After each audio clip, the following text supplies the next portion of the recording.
Hello students, स्वागत है आप सभी का अजय पांडे लेक्चर्स के इस नए वीडियो में। इसमें हम लोग पढ़ेंगे विद्युत सामर्थ्य या विद्युत शक्ति।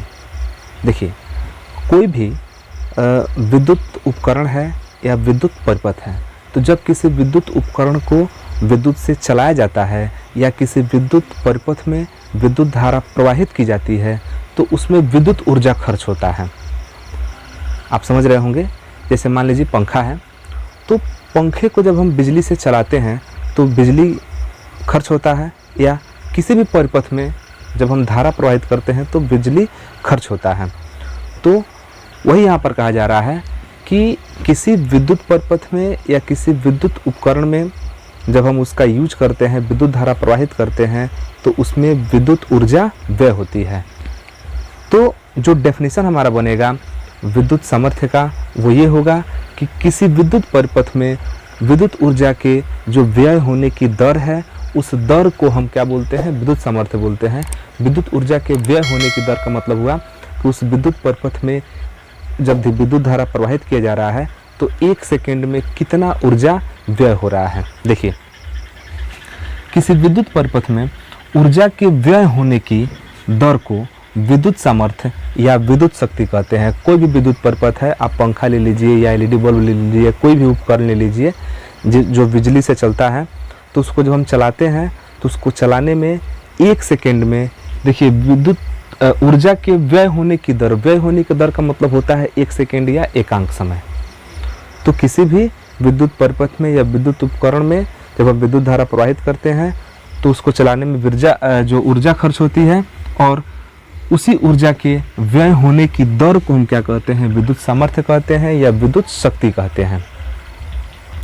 यहाँ पर एक और हमने डेफिनेशन लिखा है जो कि काफ़ी आसान डेफिनेशन है कि किसी विद्युत परिपथ में एकांक समय का मतलब आप 1 सेकेंड समझेंगे कि किसी विद्युत परिपथ में एकांक समय मतलब 1 सेकेंड में व्यय विद्युत ऊर्जा को विद्युत सामर्थ्य या विद्युत शक्ति कहते हैं। तो बहुत ही सिंपल सा डेफिनेशन है कि आप कोई भी बिजली का उपकरण ले लीजिए या कोई भी विद्युत परिपथ ले लीजिए, अगर आप उसको बिजली से यूज करते हैं तो उसको यूज करने के दौरान 1 सेकेंड में, मतलब कि प्रत्येक सेकेंड जो है उसका विद्युत ऊर्जा खर्च होगा, तो उसी दौरान 1 सेकेंड में जो व्यय विद्युत ऊर्जा होता है उसी ऊर्जा को हम बोलते हैं विद्युत सामर्थ्य या विद्युत शक्ति। जैसे एक उदाहरण के द्वारा हम आपको समझा रहे हैं। जैसे मान लीजिए कि एक उपकरण है, ठीक, और ये जो ए उपकरण है इसको चलाया जा रहा है 10 सेकेंड तक। इसको हम कितना सेकेंड तक चला रहे हैं? 10 सेकेंड तक, ठीक। और 10 सेकेंड तक जब चलाया गया तो ये 50 जूल ऊर्जा व्यय मतलब हुआ। यानी कि हम किसी उपकरण ए को 10 सेकेंड चलाए हैं तो कितना विद्युत ऊर्जा खर्च हुआ है? 50 जूल। अब कोई पूछे कि एकांक समय में कितना ऊर्जा खर्च हुआ, किसके द्वारा? जो विद्युत उपकरण ए है इसके द्वारा एकांक समय का मतलब कि 1 सेकेंड में कितना विद्युत ऊर्जा खर्च हुआ। तो बहुत सिंपल है, आप क्या करेंगे? इस 10 से भाग कर दें, क्योंकि आपके पास पूरा टाइम कितना है? 10 सेकेंड है। तो 10 सेकेंड में 50 जूल ऊर्जा खर्च हुआ है।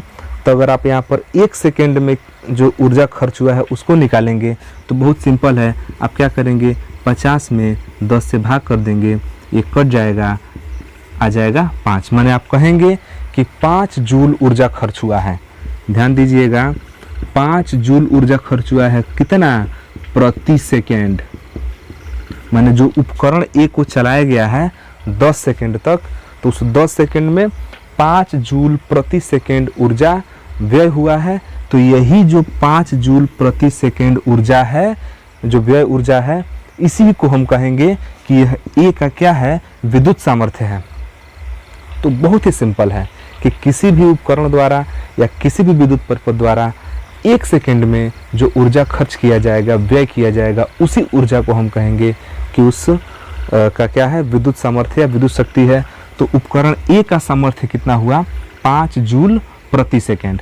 तो यहाँ पर समझने वाला बात यह है कि अगर हम सामर्थ्य का फार्मूला बनाएं अगर हम सामर्थ्य का फार्मूला बनाएं तो देखिए सामर्थ्य निकालने के लिए हमने किया क्या है कि हमने जो कुल विद्युत ऊर्जा खर्च हुआ है, जो कुल विद्युत ऊर्जा खर्च हुआ है उसमें हमने समय से भाग किया है। तो यहाँ पर लिखेंगे व्यय विद्युत ऊर्जा बटे समय। तो ये जो है एक मतलब कि ओरिजिनल जो है फार्मूला है सामर्थ्य का, सामर्थ्य बराबर व्यय विद्युत ऊर्जा बटा समय। क्योंकि यहाँ पर देखिए कुल व्यय विद्युत ऊर्जा 50 जूल है और हमने क्या किया कि जो 10 सेकेंड का समय था उस 10 सेकेंड के समय से भाग किया है, तो 1 सेकेंड में व्यय विद्युत ऊर्जा निकला है और वही 1 सेकेंड का जो व्यय विद्युत ऊर्जा है उसी को हम कहेंगे कि वो सामर्थ्य है। तो यहाँ पर 10 सेकेंड में 50 जूल ऊर्जा खर्च हुआ, तो 1 सेकेंड में 5 जूल ऊर्जा खर्च हुआ और वही 5 क्या हुआ, हमारे उपकरण का सामर्थ्य निकला।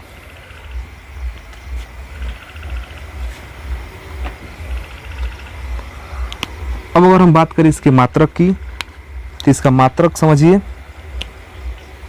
अगर इसके मात्रक को देखें, मात्रक, तो मात्रक आपका देखिए इस फार्मूले से ही निकलेगा। जो व्यय विद्युत ऊर्जा है, ऊर्जा का मात्रक क्या होता है, जूल होता है। जो ऊर्जा का मात्रक क्या होता है, जूल होता है और समय का मात्रक सेकेंड होता है। तो ये हो जाएगा जूल बटा सेकेंड, और जूल बटा सेकेंड को आप कह सकते हैं जूल प्रति सेकेंड, और जूल प्रति सेकेंड को हम बोलते हैं वाट। मतलब कि ओवरऑल हम कह सकते हैं कि सामर्थ्य का मात्रक क्या होता है, वाट होता है। सामर्थ्य का मात्रक क्या होता है, वाट होता है। ध्यानपूर्वक समझिएगा, सामर्थ्य का मात्रक वाट होता है। अब यदि हम यह कहें कि कोई विद्युत उपकरण है या कोई विद्युत परिपथ है, कोई विद्युत उपकरण है या कोई विद्युत परिपथ है, वह टी समय में W जूल ऊर्जा खर्च करता है। मान लीजिए कि कोई विद्युत उपकरण है या विद्युत परिपथ है, वो टी समय में W जूल ऊर्जा खर्च करता है। तो यहाँ पर अगर आप सामर्थ्य निकालेंगे तो सामर्थ्य का देखिए व्यय विद्युत ऊर्जा, तो व्यय विद्युत ऊर्जा कितना है, W है, ठीक। और कितने समय में, तो समय आपका क्या है, T है। तो सामर्थ्य बराबर फार्मूला निकल जाता है W/T। और जो सामर्थ्य है, सामर्थ्य को हम P से दिखाते हैं, क्योंकि सामर्थ्य का जो अंग्रेजी होता है वो होता है पावर, और पावर का जो पहला अक्षर होता है वो होता है P। तो हम सामर्थ्य को P से दिखाते हैं। तो यहाँ पर फार्मूला बन जाता है P = W/T। देखिए P = W/T, और इसका मात्रक क्या हो गया, वाट हो गया। तो आप इसका एक बार स्क्रीनशॉट ले लीजिए। अब यहाँ पर देखिए बहुत इंपॉर्टेंट चीज़ हम बता दें आपको कि कोई भी विद्युत उपकरण है, तो विद्युत उपकरण का जो सामर्थ्य है वो तो निकल गया, P = W/T। मात्रक हो गया आपका जूल प्रति सेकेंड या हो गया वाट। अब मान लीजिए कि अगर कोई पूछे कि P का जो सूत्र है वो आप विभव के रूप में बताइए, विभव के रूप में। तो विभव के रूप में भी कभी कभी पूछता है कि P का जो सूत्र है वो विभव के रूप में बताइए, या ऐसा भी करता है कि जो न्यूमेरिकल देता है, सवाल देता है, उसमें यह कार्य न देकर विभव दे दिया रहता है। अब विभव दे देगा और तब पूछेगा कि सामर्थ्य बताइए, तो वहाँ पर आप फंस सकते हैं। तो इसके लिए एक और फार्मूला हम लोग उपयोग करते हैं। आप इसका स्क्रीनशॉट ले लीजिए, इसको मिटा दें।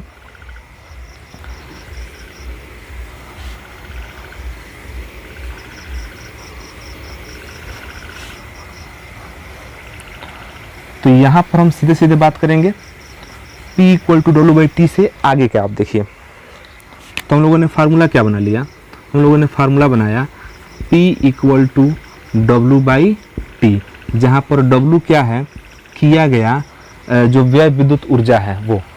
और इसके पिछले वीडियो में, जस्ट इसके पिछले वीडियो में हम लोगों ने पढ़ा है विद्युत ऊर्जा।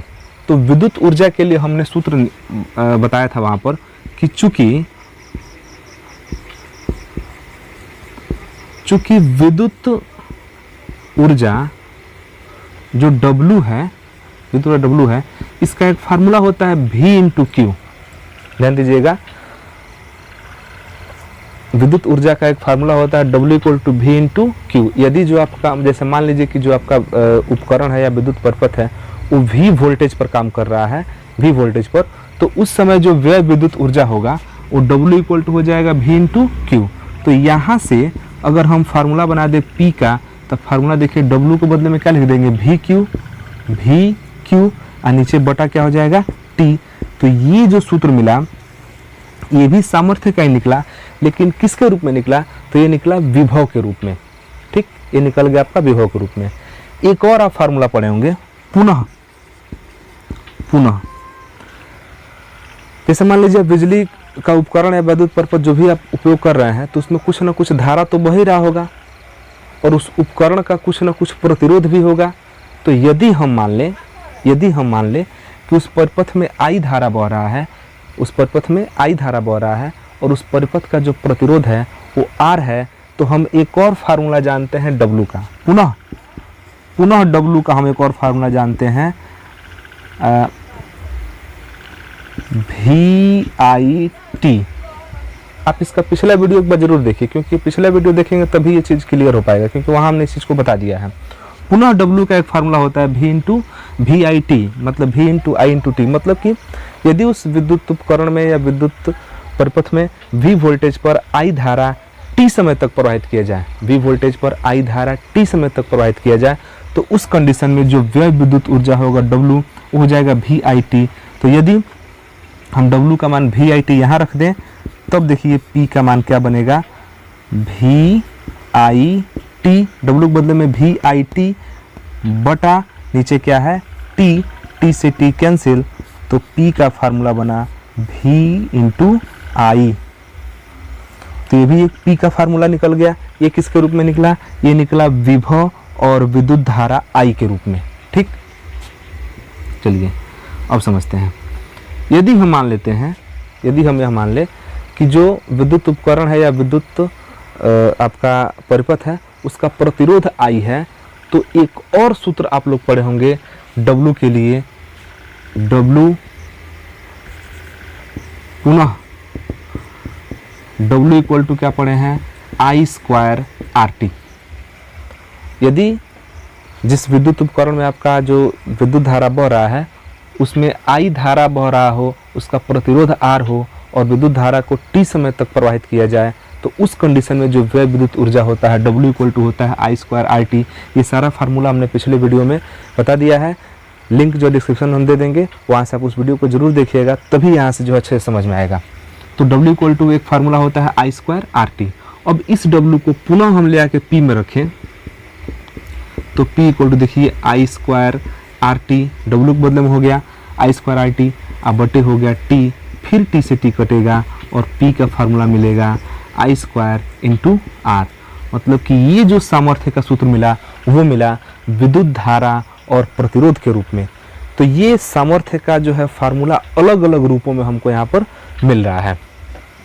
पुनः एक और आप फार्मूला पढ़े होंगे, W बराबर V square by R into T। इस फार्मूले को भी हमने पिछले वीडियो में डिस्कस किया था कि यदि V वोल्टेज पर R प्रतिरोध वाले विद्युत परिपथ में T समय तक धारा प्रवाहित किया जाए, तो उसमें व्यय विद्युत ऊर्जा कितना होगा, W equal to V square by R into T। अब यहाँ से फिर उसका अगर हम सामर्थ्य निकालें, तो सामर्थ्य में फिर से क्या करेंगे, W के बदले में क्या रखेंगे, V square by R into T, और तब पूरे का बटा क्या हो जाएगा T, फिर T से T कटा और P इक्वल टू मिला V स्क्वायर बाई R। तो पुनः आपको विद्युत सामर्थ्य का एक और फार्मूला मिला, किस रूप में, तो विभव और प्रतिरोध के रूप में। तो ये एक बहुत ही इम्पॉर्टेंट रिजल्ट है न्यूमेरिकल्स को बनाने में।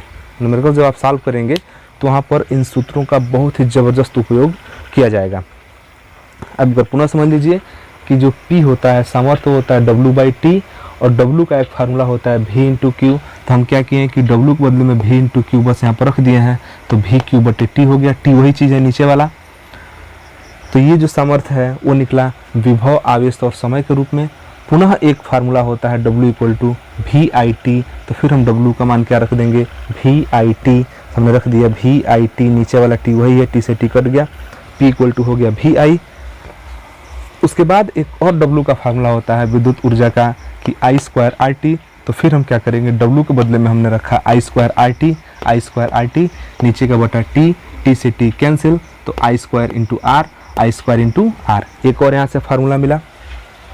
एक और सूत्र होता है W बराबर V square by R into T, V square by R into T. तो इसका मान हम फिर से ले आके यहाँ पर रखेंगे, तो फिर टी से टी कटेगा और पी का एक और फार्मूला मिल जाएगा वी स्क्वायर बाई आर। तो ये सामर्थ्य का अलग अलग रूपों में फार्मूला है। आप इसका एक बार स्क्रीनशॉट ले लीजिए। तो ये रहा हमारा विद्युत शक्ति या विद्युत सामर्थ्य। एक चीज़ और हम बता दें इसमें कि जो वाट है ना, वाट बहुत छोटा मात्रक है, ये बहुत बड़ा मात्रक नहीं है। वाट क्या है? छोटा मात्रक है। तो जब हम बिजली को के सामर्थ्य को मापते हैं और जब ज़्यादा सामर्थ्य होता है तो उसको वाट में न नाप के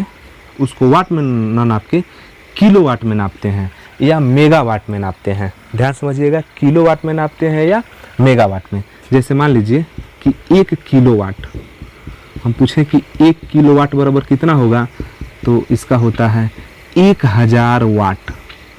मतलब कि 1 किलोवाट में 1000 वाट होता है। 1 मेगावाट, देखिए 1 मेगावाट में होता है 1000 किलोवाट। 1000 किलोवाट। इसी में एक और आता है विद्युत सामर्थ्य का एक और मात्रक होता है अश्व शक्ति। तो एक अश्व शक्ति इसको हॉर्स पावर बोलते हैं, 1 HP कह सकते हैं। तो एक अश्व शक्ति 1 हॉर्स पावर इक्वल टू होता है 746 वाट।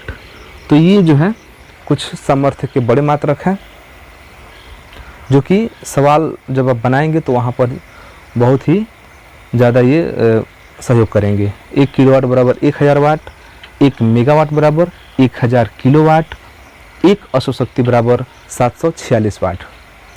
तो ये रहा हमारा विद्युत सामर्थ्य या विद्युत शक्ति। तो ये टॉपिक आपको कैसा लगा आप हमें कमेंट करके ज़रूर बताएंगे। और यदि आप हमारे चैनल पर नए हैं तो चैनल को सब्सक्राइब करें, वीडियो अच्छा लगे तो लाइक और शेयर ज़रूर करें। तो फिर मिलते हैं अगले वीडियो में एक नए टॉपिक के साथ। तब तक के लिए धन्यवाद। जय हिंद।